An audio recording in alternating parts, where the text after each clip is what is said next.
The Huskers Radio Network Broadcast Center is sponsored by Acres, the Midwest premier John Deere dealer, supplying the equipment and service to advance agriculture and much more. Acres, solutions for every field. Welcome back to Sports Nightly. I'm Jessica Cootie and excited to once again be joined by the president here at the University of Nebraska, Dr. Jeffrey Gold, for another check-in. Dr. Gold, thank you again for being here with us on Sports Nightly. It is always a pleasure. I look forward to this.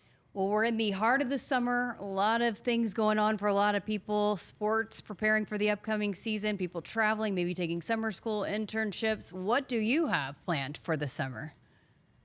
Well, busy time for us as well. Just as our teams are prepping for the fall season, we are prepping for the back to school and, of course, new programs, strategic planning, accreditation, and so many other areas that I'm sure will unpack a bit during our conversation today. Any vacation planned for you? When is vacation for you? Vacation for me is any time that I can spend with my family. Yeah. And whether it's here in Lincoln or whether it's on the East Coast, my grandkids live in the Chicago area. It was not that long ago that my wife and I took our grandkids to Disney, which was really cool. And I got to tell you, we wore them out and they didn't wear us out. And so I would declare victory from that. I was going to say that's a huge victory if you wore them out, not vice versa. I've heard Disney's quite the navigation to get around.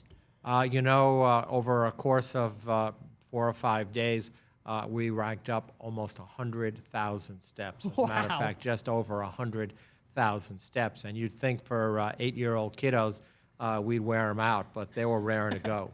Oh, that's awesome.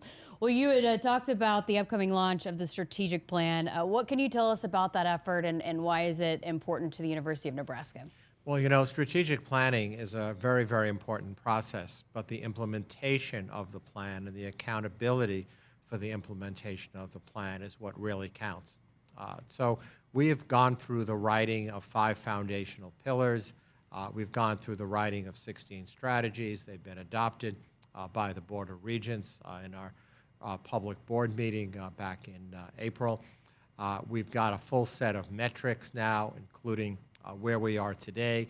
Think enrollment, research, community partnerships, financial stewardship, so many other areas, environmental impact.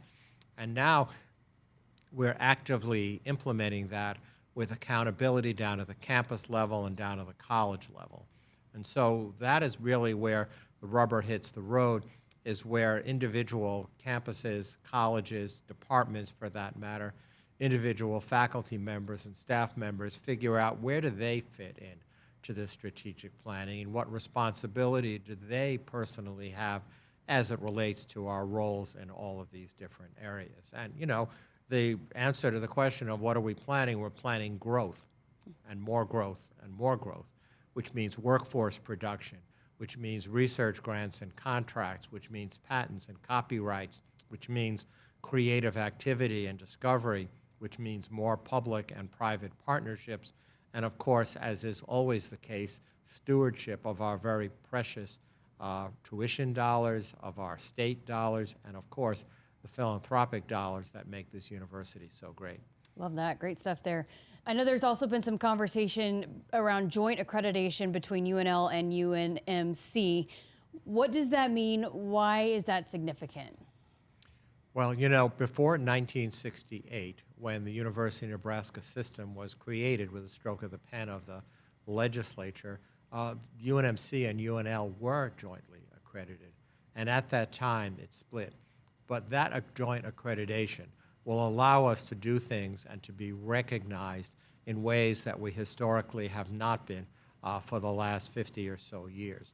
And just to give you an example, if you look at the research productivity, grants and contracts, expenditures and awards, that boosts, when we combine UNMC and UNL, that boosts us to a ranking of about 50 or 55 in the nation, from a ranking of what was about 125. So when we talk about competing for more grants, when we talk about the ability to recruit and retain gifted faculty, when we try to get students from all across the country, rankings and ratings matter to a lot of people.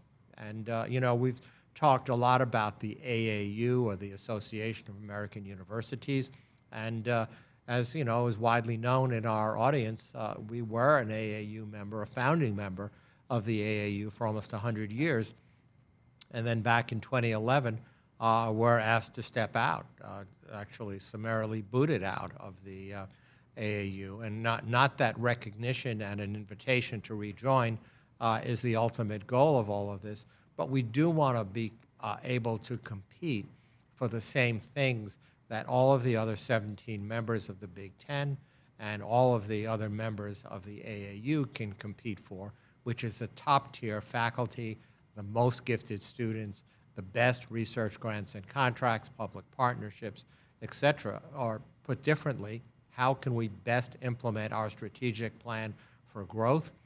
It's to be recognized for the breadth and depth and the strength that we really are. And that's where this accreditation piece comes in, and that's where all of the strategic planning work that builds up to that becomes a reality. The AAU part of it is a question that we get a lot from our listeners and viewers.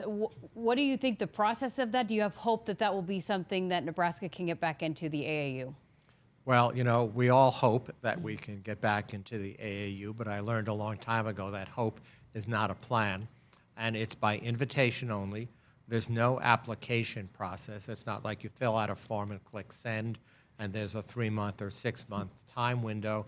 And I have met with the leadership of the AAU, and they keep reminding me, Jeff, it's a 10-year process. And I keep telling them, I'm not sure I got 10 years. Let's see if we can't move this ahead.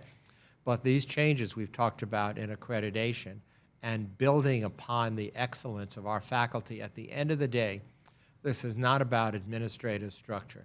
This is about the excellence of our faculty, their academic productivity and reputation, publications, research grants and contracts, doctoral degrees awarded, and it's about the academic success of our students, our graduation rates, particularly for Pell-eligible and non-Pell eligible students, and so many other things in between. We have to, you know, if you look at the 71 members of the AAU, these are some of the finest university systems in the country, and to be considered as part of that group would be an incredible honor. And so all we can do is to continue to boost the excellence, which I am absolutely confident we can do.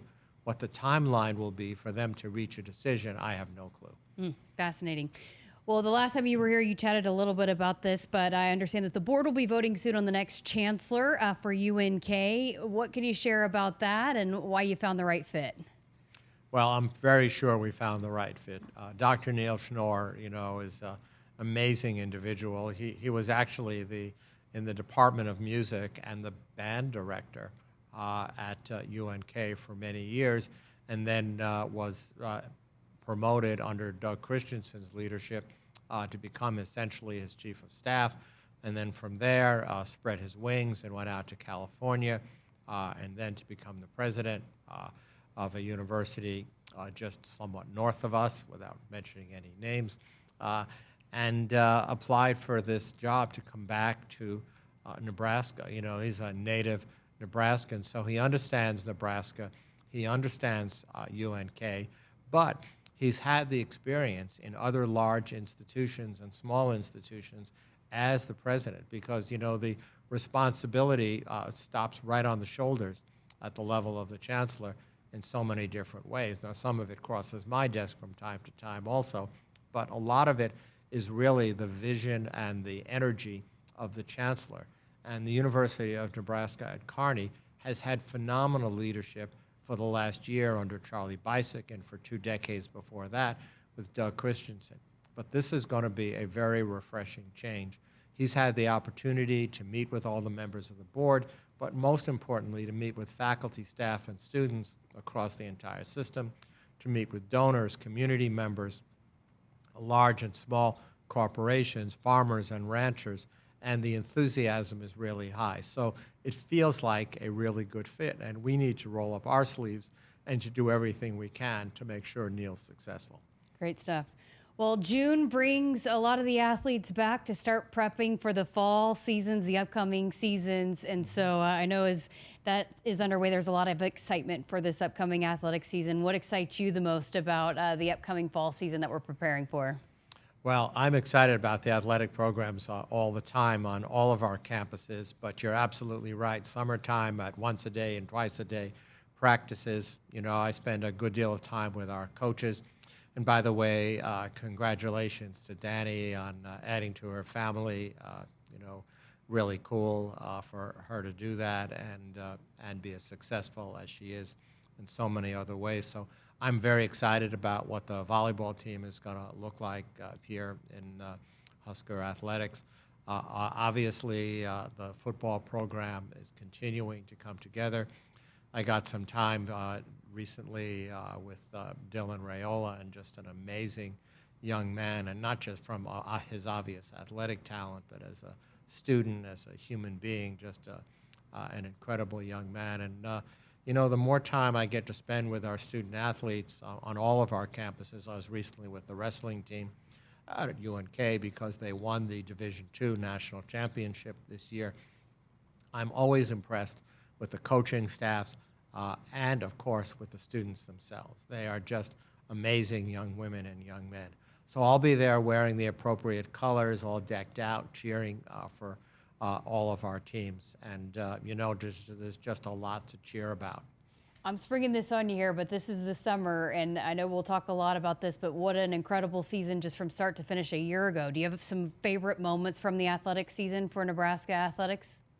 You know, I've had a lot of amazing moments. I've got to travel with the teams to different championship games. I was out in Las Vegas for the Crown Championship game. I was actually traveled with the volleyball team to Louisville,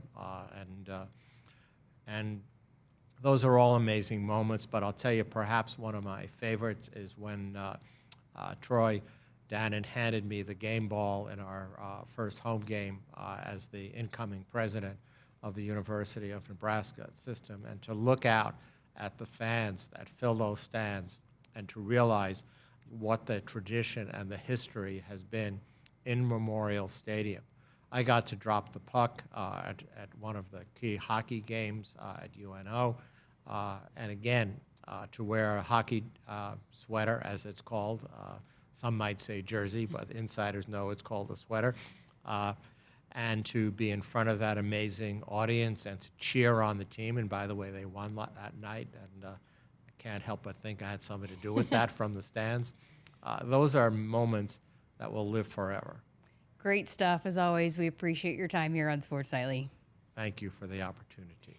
And President Jeffrey Gold joining us here on the show. We got to step aside for a break. More to come coming up right after this.